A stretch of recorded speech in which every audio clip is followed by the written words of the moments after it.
అగ్రరాజ్యం నుండి అట్టడుగు పల్లె వరకు పెట్రోల్ డీజిల్ మంటలు రేగుతున్నాయి. ఆంధ్రప్రదేశ్లో పెట్రోల్ ఉత్పత్తుల కొరత ఇప్పుడు తీవ్ర సంక్షోభానికి దారితీస్తోంది. రాష్ట్రంలో పెట్రోల్ డీజిల్ నిల్వలు అయిపోతున్నాయన్న వార్తలతో ప్రజలు భయాందోళనకు గురై బంకులకు క్యూ కట్టడంతో పరిస్థితి అదుపు తప్పుతోంది.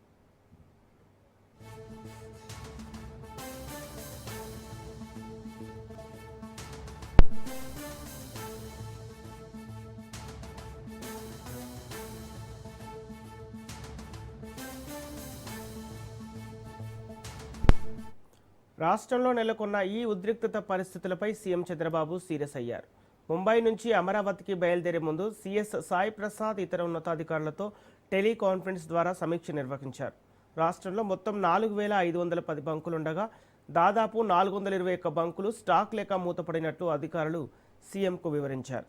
సాధారణం కంటే 50% అదనంగా అమ్మకాలు జరగటం వల్లే ఈ సమస్య తలెత్తిందని, ప్రజలు భయపడి ట్యాంకులు ఫుల్ చేయించుకోవటం నిల్వలు అయిపోవడానికి కారణంగా మారింది.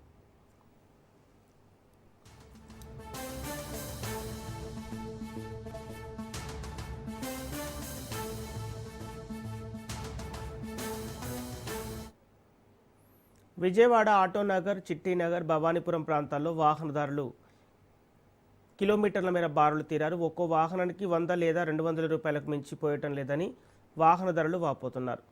అటు మచిలీపట్నంలో డీజిల్ దొరక్క ఆటో, ట్యాక్సీ డ్రైవర్లు ఉపాధి కోల్పోయి వీధిన పడ్డారు. ఇక నందిగామలో బంకు యజమానుల తీరు వివాదాస్పదంగా మారింది. స్టాక్ ఉన్నా బయటకు తీయకుండా కేవలం పలుకుబడి ఉన్నవారికి మాత్రమే డీజిల్ పోస్తున్నారని స్థానికులు ఆందోళన వ్యక్తం చేస్తున్నారు.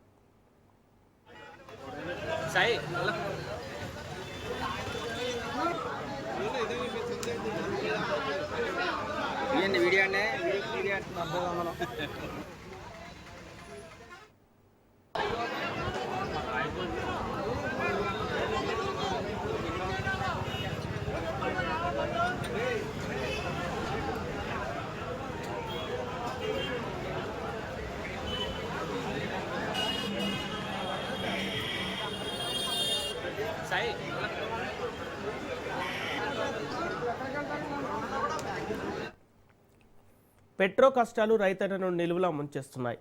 పశ్చిమ గోదావరి జిల్లా పెనుమంట్ర మండలంలో ఉదయం 5 గంటల నుండే రైతులు బంకుల వద్ద పడిగాపులు కాస్తున్నారు. వరికోత దశకు వచ్చిన సమయంలో మిషన్లు నడవక, ఆక్వా చెరువులో రొయ్యలకు ఆక్సిజన్ అందించే పంకాలు తిరగక రైతులు విలవిలలాడుతున్నారు. కలెక్టర్లు, ఫిషరీస్ అధికారులు వెంటనే రంగంలోకి దిగి ఆక్వా మరియు వ్యవసాయ రంగానికి డీజిల్ సరఫరా అయ్యేలా చూడాలని సీఎం ఆదేశించారు.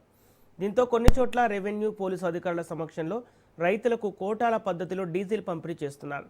ఎడారిలో నీరు దొరికినంత ఆనందంగా రైతులు డబ్బాలో డీజిల్ నింపుకొని వెళ్తున్నారంటే పరిస్థితి ఎంత దారుణంగా ఉందో అర్థం చేసుకోవచ్చు.